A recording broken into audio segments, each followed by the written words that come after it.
భారతీయ జనతా పార్టీకి సంబంధించిన కార్యకర్తలు ఇప్పటికీ కూడా ఇంకా బయటికి లేదా భారతీయ జనతా పార్టీ అభిమానులు సోషల్ మీడియాలో బీజేపీని అటాక్ చేసేది ఓ రకంగా ఉప్పెనలా మీద పడుతుంటే సమాధానం చెప్పగలిగిన బుర్రలున్నటువంటి వాళ్ళు ఇప్పుడు స్పందించడం అతి పరిమితంగా ఉంది.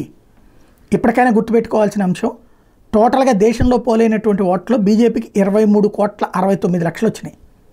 కాంగ్రెస్కి వచ్చింది 13,67,00,000. అంటే దాదాపుగా 10 కోట్ల తేడా ఉంది కాంగ్రెస్కి బీజేపీ. ఎస్పీకి 2,95,00,000 వచ్చినాయి. తృణమూల్ కాంగ్రెస్కి 2,82,00,000 ఓట్లు వచ్చినాయి. అదే సందర్భంలో టీడీపీకి 1,27,00,000 ఓట్లు వచ్చినాయి. డిఎంకేకి 1,17,00,000 ఓట్లు వచ్చినాయి. ఆమ్ ఆద్మీ పార్టీకి 71,33,000 ఓట్లు వచ్చినాయి. ఆర్జేడీకి 1,10,00,000 ఓట్లు వచ్చినాయి.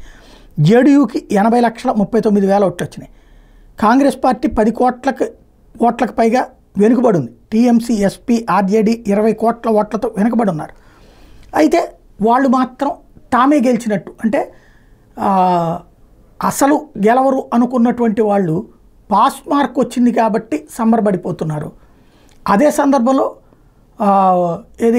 1000కి 980 మార్కులు ఆశించి చివరికి 920 వచ్చేటప్పటికి ఏం చేయాలో పాలుపోక ఫీల్ అయ్యేటటువంటి దాన్ని ఏమంటారు, కార్పొరేట్ కళాశాలలు, కార్పొరేట్ బ్రాయిలర్ కోళ్ల తరహా మనస్తత్వంతో ఇప్పటికీ బీజేపీకి సంబంధించిన కార్యకర్తలు ఉండడమే విశేషం.